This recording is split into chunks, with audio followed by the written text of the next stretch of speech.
Thank you again for the opportunity to chat with you for a few minutes, and let me congratulate you on another great job on this film. Not only an extraordinary film, but also vital and important. So let me start by asking how did you prepare to present in such a convincing way that complex duality of William O'Neill?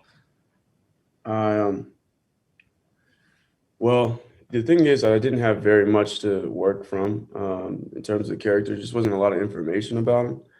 So what I knew was that he provided floor plans to the FBI, and that I hated that. And that really wasn't enough to build a character. So I started to look deeply and more deeply into it, and then I saw a long form interview he did for a segment on Eyes on the Prize. And when I watched that, I saw it. I saw when he said, I didn't, I felt bad about what I did, but I had to continue to play the role. And so I was like, oh, okay, there we go. There's a little bit more nuance. So I wanted to try and highlight that a little bit and just to bring a little bit more to the character. Interesting, and thank you for that. At a press conference with Chaka, the director, he praised your incredible performance for precisely that we were mentioning, the complexity of the character. So how is the process? I was always have the curiosity of how is the process between the actor in your case with your director to achieve such an incredible performance. It was, Shaka is a real great collaborator, and he just kind of gave me the floor creatively and wanted to see my interpretation and just helped guide me along the way um, and let me know, how to keep the levels balanced and things of that nature. So I'm really appreciative of his trust and, being able to kind of let me drive the character the way that I kind of interpreted it. And then we would just work together to try and bring the final product. So um, I remember reading somewhere that it was difficult for you to decide to play William for many reasons, and that you did not even want to accept the role. What exactly was it that made you decide, and why? In addition, I guess, to the insistence of the producers and the director. I thought it would be a unique challenge, and I thought it was important for people to also see the other side of what it means to make decisions as a human decision making. What kinds of things, because I feel like decisions and all of that and where you come from end up making what a character is. And so I wanted to show those different sides as well. I thought that was equally as important. Mhm. So, and I wanted to challenge myself to get beyond my own judgment and see if that might be useful for me.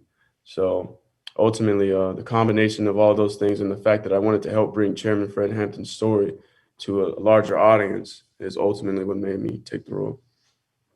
So, do you think that that William had some sort of degree of humanity within him that the circumstances did not allow him to bring out? Yeah, I do.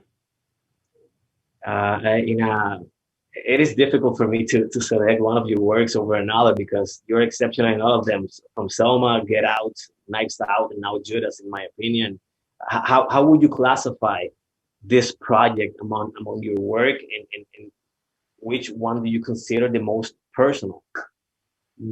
This is the most meaningful thing I've done, and the most challenging. Um, yeah, yeah, it's both of those. And the one I'm most proud of, I'm so happy. Chairman Fred Hampton's story is being able to be told. I'm really proud of Daniel. I'm really proud of everybody who was a part of this. They really put their best foot forward, and I'm just so happy to be able to share it with people. So, as a Puerto Rican Caribbean black man who, for the last few years, has been reading and educating on racial issues, these issues are becoming more and more relevant in the media industry. Do you understand that Hollywood is doing enough to carry or deliver these messages effectively? Mm, I think, uh, and once it becomes being less about money, Hmm. more about telling stories and being able to share walks of life, then I think it becomes more interesting to me and more meaningful to me. And it can work better for that and to that end, that it's not always about cashing in, it should be about finding these stories that are heartfelt and being able to share them. Now, should it be an imbalance all the way one way or another? No, I'm not saying that it doesn't matter and that, people work very hard in this business to try and bring these stories, and commerce and business is all important. But I think there could be a little bit more emphasis on finding these really unique stories that haven't been told that people really want to see. Listen to the people and what they want. And let's try to appeal more to that than to our pockets. Well, my time's up. Thank you very much for such a wonderful performance. I will be rooting for you now that it's award season. So thank you again, and stay safe.